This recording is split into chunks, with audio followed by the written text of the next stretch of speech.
Ivan Lewis. Thank you, Madam Deputy Speaker.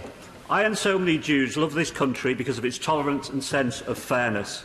We are proud to be British and Jewish, and no one has ever asked me to choose between the two.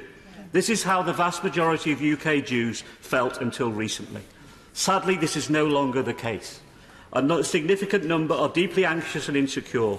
They wonder aloud whether to leave and question whether their children have a future here. One of my constituents told me how he was recently followed from a supermarket, first on foot, then by car, by a man who shouted at him, "Jews kill Palestinians." A few days later, the same constituents had stood outside his home when a passing motorist shouted, "I'm looking for Jews." Jew hatred has existed through the ages and in every generation. It is the oldest hatred of them all. The Shoah, only 78 years ago, was a unique, evil attempt by the Nazis to destroy an entire people through a barbaric industrial process. But it was also a time when too many nations, including this one, looked the other way and didn't do enough to offer refuge to Jews who could have survived. It is so sad that this country is repeating this chapter of shame in its approach towards Syrian refugees. Anti-Semitism on the left is not new, and it didn't begin when the Right Honourable Member for Islington North became leader of the Labour Party. Based on the evidence I've seen and my interactions with him, I do not believe he personally is anti-Semitic.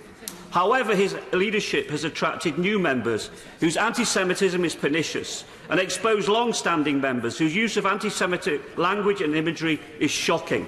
It is also wrong that in the past he has failed to call out ideological allies when their anti-Semitism was clear for all to see. There are two primary forms of contemporary anti-Semitism the party must address. Imagery and rhetoric which suggest secret cabals of Jews run the world and are responsible for capitalism's excesses. Therefore, in this warped worldview, Jews are not worthy of protection from racism because, unlike other minorities, they hold power and wealth. Then there is hostility towards Israel and the bastardisation of the word Zionism.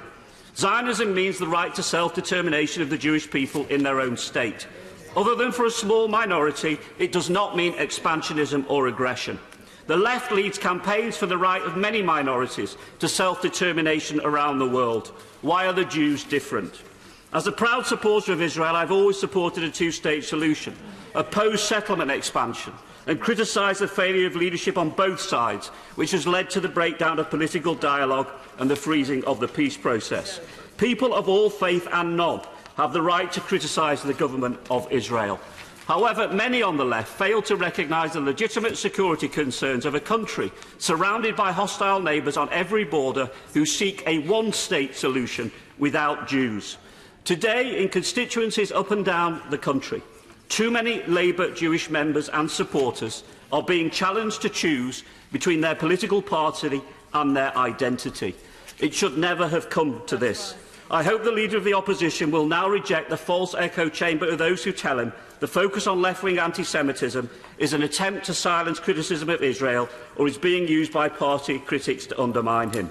They're wrong.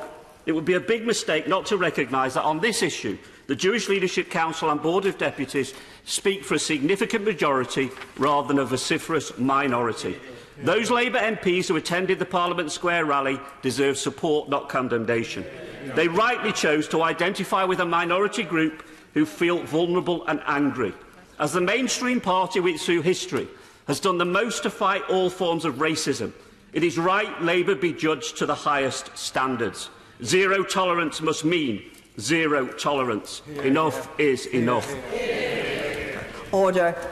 It's obvious that there are a lot of people who want to speak and not everybody is going to have the opportunity. And I remind the House that when somebody takes an intervention, it doesn't add any time to the debate. It only takes time away from other people who have been sitting here who are not going to get to speak, which will be a lot of people this evening. So